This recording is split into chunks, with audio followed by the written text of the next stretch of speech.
Oh, it's crazy. We didn't shoot from three. We didn't shoot that well from three either. But yeah, it was probably our best defensive performance of the year, I would say. You have played certainly the last couple of years really well when you come back home. Yeah. Is that something extra you bring? Yeah, it's automatic, man. Automatic playing in front of my mom and sister, and obviously my wife and sons were here. But yeah, anytime I'm playing in front of family like that, I always want to give them a good little show. So yeah. Once they closed the lead down to 14, you really started to take over and go to the rim. Right. Time. And what were you thinking in those moments? Put a little pressure on the officials. I felt like they missed a couple things or whatever it was. So I was like, I'm just gonna get to the rim. They don't really have any rim protection, on the team. So. And then I think at one point they were playing, Dodo at the 5. So, I was just like, I'm going to get to the rim, use my size, my speed, get to the rim, and if they collapse, like early in the game, just kick it out. But, yeah.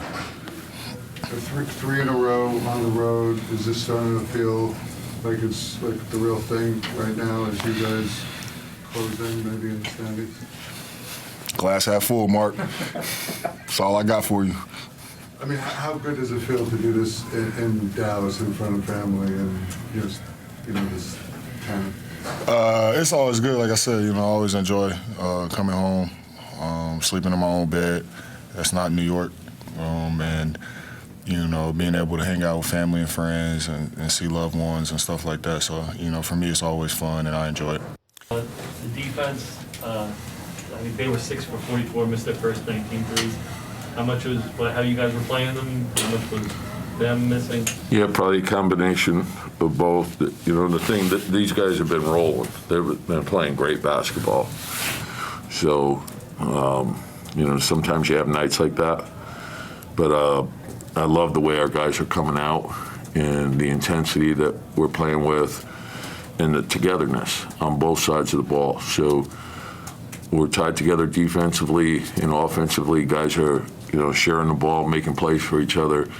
And when you do that, you can get into rhythm. And so we got to continue to do it. And, the challenge doesn't stop. We can't feel too good about ourselves. We got to get ready for Memphis, and Memphis is rolling. 3 straight victories. You kind of sense that this team had it in them, even though they had that losing streak. I mean, how do you feel about? Well, I mentioned this to you guys, and I tell them that is when we came back from the break, the Miami game, the 2 Philly games, the Phoenix game, like each game, I thought we played really well. We didn't have a whole lot to show for it, but I thought we were playing good basketball. So now we're starting to scratch out the wins, and so we just got to keep going. Take it day by day, concentrate on improvement, keep getting better.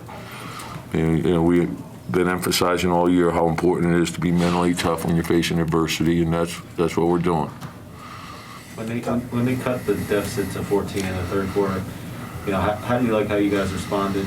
Yeah, so it's going to be a game of runs, and and human nature is to let your guard down just a little bit, and if you do that, the way teams can make up ground now, it's a lot different than it used to be. You can, with the way teams can shoot threes, and with a guy like Doncic, 10 points in a minute, 12 points in a minute is nothing. So if you let your guard down, couple bad possessions, turnover, bad shot, next thing they knock 2 or 3 threes in, then they start to get hope.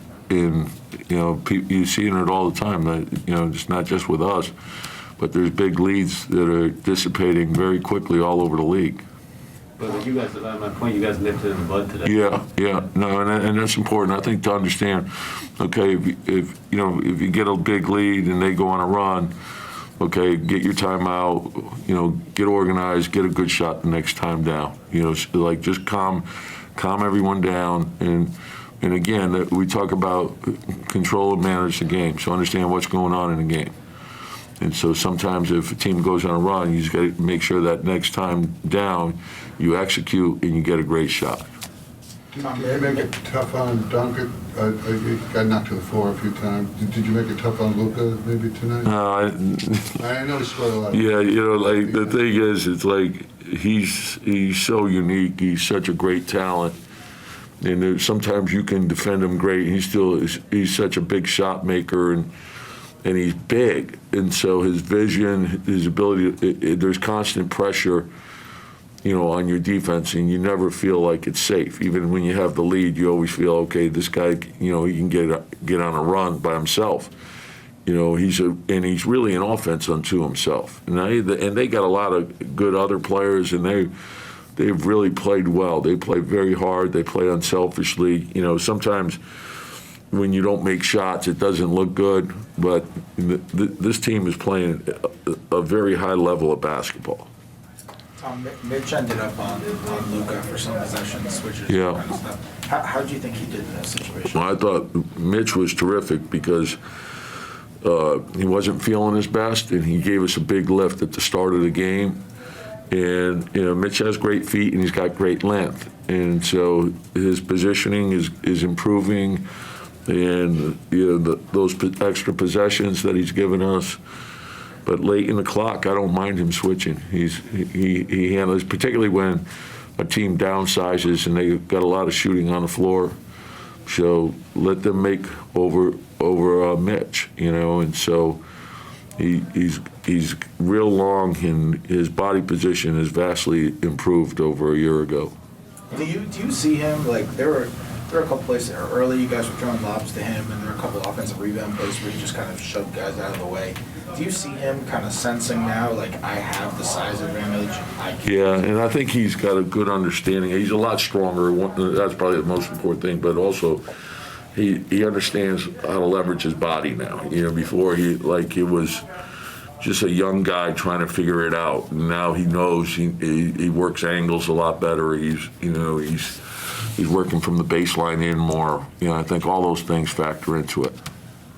I don't think we're going to see you tomorrow going to Memphis. And I'll miss you, Mark.